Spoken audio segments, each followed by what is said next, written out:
नमस्कार शेतकरी बंधूंनो, मी ज्ञानेश्वर चिकणे. आज आहे 28 डिसेंबर 2025. तर आपला हा मान्सूनचा अंदाज आहे. मान्सून 2026चा अंदाज.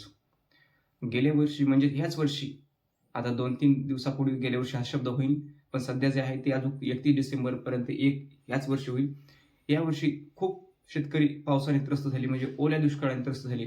तर आता 2026चा पाऊसमान कसा असणार? त्यामध्ये मीडियम, मध्यम किंवा गेल्या वर्षीसारखा म्हणजेच याच वर्षीसारखा खूप ह्याच्यामध्ये ओला दुष्काळ किंवा कोरडा दुष्काळ किंवा मीडियम या 3 प्रकारामध्ये ते कोणत्या प्रकारामध्ये मोडणार आहे. आणि जरी तो कोणत्या भागामध्ये जास्त पडणार आहे, भागासहित आपण सांगणार आहोत कोणत्या भागामध्ये जास्त पावसाची शक्यता आहे. यामध्ये थोडेफार बदल होऊ शकतात, कारण हा अंदाज म्हणजे 7-8 महिन्यापूर्वीचा अंदाज आहे. थोड्याफार प्रमाणामध्ये बदल होऊ शकतात. आणि गेली 6-7 वर्षापासून एकही मान्सूनचा अंदाज चुकलेला नाही शेतकरी मित्रांनो माझा. एकही अंदाज चुकलेला नाही. आणि तोही 1.5-2 वर्षापूर्वी दिलेले अंदाज देखील असतात माझे, तेही चुकलेले नाहीत. तर सध्या जर पाहिलं तर आपण दक्षिण महाराष्ट्रातून आपण सुरुवात करूया. दक्षिण महाराष्ट्रामध्ये गेल्या वर्षी बीड, लातूर, धाराशिव, नांदेड, म्हणजे पूर्व येतो नांदेड हा, आणि सोलापूर जिल्हा, सोलापूर आणि अहिल्यानगर हा जो भाग आहे हा मीडियम पावसाचा भाग आहे. तर ह्या भागामध्ये यावर्षी खूप अतिवृष्टी सुद्धा झाली. काही भागामध्ये मोठ्या प्रमाणामध्ये शेतकऱ्याचं नुकसान. पण ह्याच भागामध्ये आता ह्या वर्षी म्हणजे 2026ला तर ह्या भागामध्ये मीडियम पाऊस पडण्याची शक्यता आहे. मीडियम गेल्या वर्षीसारखा पावसाचा अंदाज, गेल्या वर्षीसारखा पाऊस पडणार नाही. त्यामध्ये गेल्या वर्षीपेक्षा थोड्या प्रमाणामध्ये पाऊस कमी पडणार आहे. पण पाऊस हा सरासरीपेक्षा कमी नसणारा. बघा मी काय शब्द सांगतो, सरासरीपेक्षा पाऊस कमी पडणार नाहीये. त्यामध्ये सरासरी इतका किंवा सरासरीपेक्षा जास्त 10% सुद्धा जास्त जाऊ शकतो.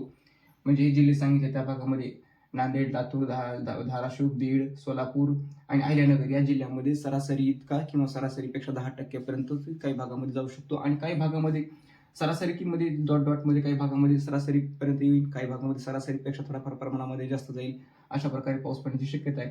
तर आता ह्याच भागाचा आपण पुणे, सातारा, सांगली, कोल्हापूर हा जिल्हा, ह्या जिल्ह्यामध्ये देखील चांगला जोरदार म्हणजे बऱ्याच भागामध्ये पाऊस हा सरासरी इतका पाऊस येईल. त्यामध्ये कोल्हापूर, सांगली, सातारा, पुणे या भागामध्ये सरासरी इतका पाऊस पडण्याची शक्यता आहे किंवा त्यापेक्षा सरासरीपेक्षा थोड्याफार प्रमाणामध्ये जास्त पाऊस पडण्याची शक्यता आहे. तर कोकणामध्ये सिंधुदुर्ग, रत्नागिरी, रायगड, ठाणे, मुंबई आणि पालघर या भागामध्ये म्हणजे पश्चिम महाराष्ट्र, पश्चिम घाट या भागामध्ये पाऊस हा सरासरी इतकाच पडण्याची शक्यता आहे. सरासरी इतकाच पडणार आहे. तर मग आता आपल्याला उत्तर महाराष्ट्र, गोदावरीपासून उत्तर भाग, तर त्यामध्ये गोदावरीपासून उत्तर भाग हा तो हिंगोली येतो. गोदावरीपासून सुरुवात हिंगोली, परभणी, जालना, छत्रपती संभाजीनगर या जिल्ह्यामध्ये सरासरी, काही भागामध्ये सरासरी इतका पाऊस तर काही भागामध्ये सरासरीपेक्षा जास्त पाऊस पडण्याची शक्यता आहे. तर उत्तरेकडचे भाग आहेत, त्यामध्ये उत्तरेकडचे जिल्हे आहेत, म्हणजे ह्या जिल्ह्याच्या उत्तरेकडचे जिल्हे, त्यामध्ये परभणी, जालना या जिल्ह्याच्या उत्तरेकडचे जिल्हे म्हणजे वाशिम, बुलढाणा, यवतमाळ, अमरावती विभाग या विभागामध्ये पाऊस हा जास्त पडण्याची शक्यता, सरासरीपेक्षा जास्त पाऊस पडण्याची शक्यता या विभागामध्ये 110% पावसाचा अंदाज आहे माझा. अमरावती विभागामध्ये आणि नागपूर विभागामध्ये देखील चांगला पाऊस म्हणजे सरासरीपेक्षा अधिक पाऊस पडण्याची शक्यता आहे. नागपूर विभागामध्ये नागपूर, भंडारा, गोंदिया, चंद्रपूर या जिल्ह्यामध्ये देखील सरासरीपेक्षा अधिक पाऊस पडण्याची शक्यता आहे. त्याचबरोबर नांदेड जिल्ह्यामध्ये, नांदेडच्या काही भागामध्ये सुद्धा सरासरीपेक्षा अधिक पाऊस पडतो. तो काही भागामध्ये नांदेड आणि लातूर या भागामध्ये देखील, पूर्व भागामध्ये सुद्धा सरासरीपेक्षा थोड्या प्रमाणामध्ये अधिक पाऊस पडण्याची शक्यता आहे.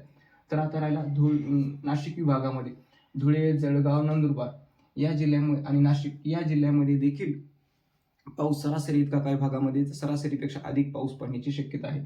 आणि अहिल्यानगर जिल्ह्यामध्ये मात्र सरासरी इतका, काही ठिकाणी सरासरी इतकाच पाऊस पडण्याची शक्यता आहे अहिल्यानगर जिल्ह्यामध्ये. पण एकच जर पाहिलं तर बऱ्याच भागामध्ये सरासरीपेक्षा जास्त पाऊस पडण्याची शक्यता, तर काही भागामध्ये सरासरी इतका पाऊस पडण्याची शक्यता आहे. एकच जर पाहिलं तर 2026चा पाऊस हा सरासरीपेक्षा कमी नाही, सरासरीपेक्षा अधिक म्हणू शकतो, पण सरासरीपेक्षा कमी पडण्याची शक्यता नाहीये, हा माझा अंदाज आहे. आणि हा अंदाज मी तुम्हाला 24 डिसेंबरलाच दिलेला होता, पण हा डबल म्हणजे आपल्या नवीन शेतकऱ्यांसाठी द्यावा लागतो अंदाज. आणि हे अंदाज आपल्या 2-3 तरी अजून आपले असे अंदाज येणार आहेत. आणि हे अंदाज तुम्ही लक्षात ठेवा की मी कशा पद्धतीचा अंदाज दिलेला आहे, आणि तो अंदाज शेवटपर्यंत पहा आणि लक्षात ठेवा, जेणेकरून तुम्हाला सुद्धा समजेल की येणाऱ्या पाऊस काळामध्ये मी अंदाज कसा दिलेला होता आणि कशा प्रकारे आलेला आहे. तर तर आपल्या चॅनलला तुम्ही सबस्क्राईब करायला विसरू नका, शेअर करायला पण विसरू नका.